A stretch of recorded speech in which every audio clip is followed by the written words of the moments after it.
Bati Legani, je suis venu dans mon jardin, le jardin de Dieu. Ce monde est un jardin, c'est pas une jungle. C'est ce que nous enseigne le rabbi dans le Mahamar Bati Legani.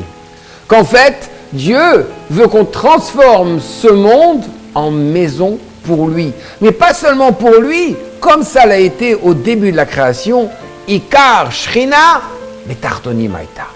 L'essence même de la présence divine doit être dans ce monde. Qu'est-ce que ça veut dire? Mes chers amis, c'est très simple. Imaginez, moi par exemple, je suis un fils, je suis un père, je suis un grand-père, je suis un mari, je suis un enseignant, je suis un élève.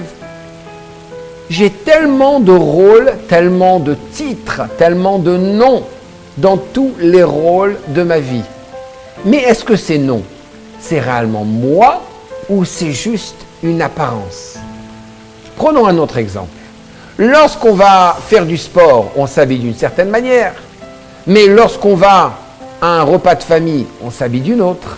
Lorsqu'on va à un mariage et lorsqu'on va dormir, on ne s'habille pas de la même manière. Les habits aussi, c'est une représentation de la personne.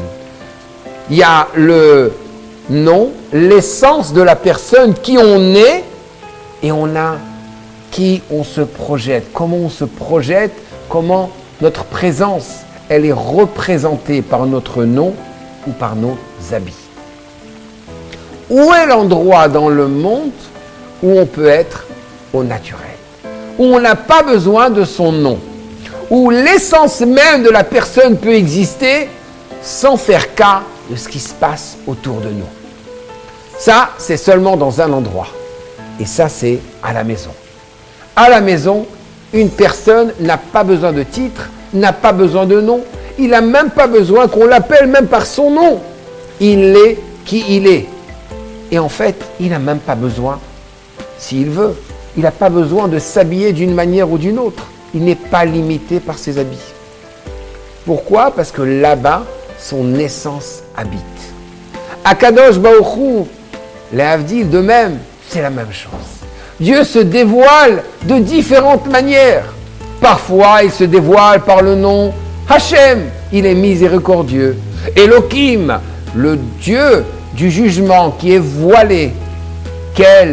Il est plein de bonté. Sevakot, Shakai, plein de noms. Mais ce n'est pas réellement l'essence divine. L'essence divine, elle est beaucoup plus haute que ça. Dieu veut qu'on puisse faire que cette maison, ce jardin, ce monde, ça soit une maison pour Hachem où il peut se dévoiler tel qu'il est sans se servir de ses noms. L'essence divine. Mais vous savez où se trouve cette essence divine? Elle se trouve en chacun de nous.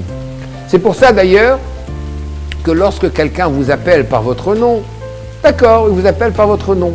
Mais quand quelqu'un dit « Hé toi !» et il vous pointe du doigt, on se sent comme offensé, comme touché. Mais de quoi tu parles? Comme ça, tu me pointes du doigt parce qu'il ne parle pas spécifiquement à une partie de ta personne, il parle à ton essence. Chacun de nous doit dévoiler son essence. Chacun de nous est un Beth Mikdash.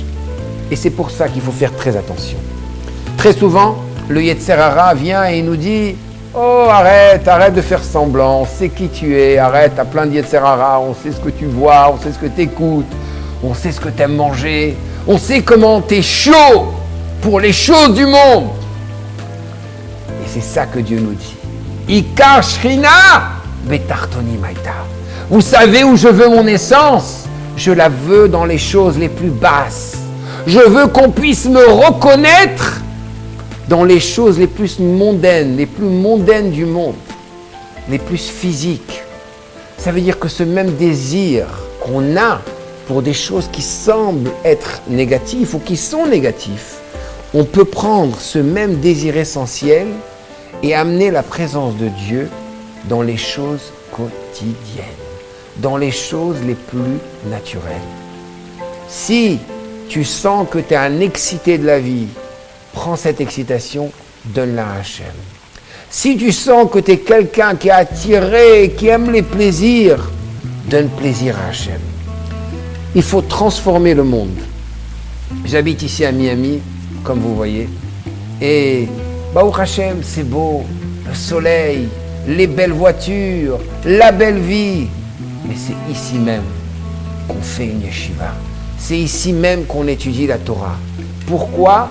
Parce que dévoiler l'essence de Dieu, l'essence de la présence divine dans ce monde, ça veut pas dire qu'on n'existe pas, mais ça veut dire que toute notre existence, on la transforme. On n'est pas les esclaves du monde matériel, mais on élève le monde matériel au service de Dieu. Et c'est ce qu'on doit faire. On ne doit jamais se regarder comme quelqu'un de petit. On est quelqu'un d'énorme, de très grand, de très fort, de très puissant. Pourquoi? Parce qu'on a Dieu à l'intérieur de nous. Et si seulement on peut laisser tous les attributs, tous les titres, tous les égos, tous les désirs de côté et qu'on peut être tout simplement simple, soi-même, laisser notre essence se dévoiler. À ce moment-là, on aura dévoilé l'essence divine dans ce monde. Alors qu'est-ce que vous attendez ?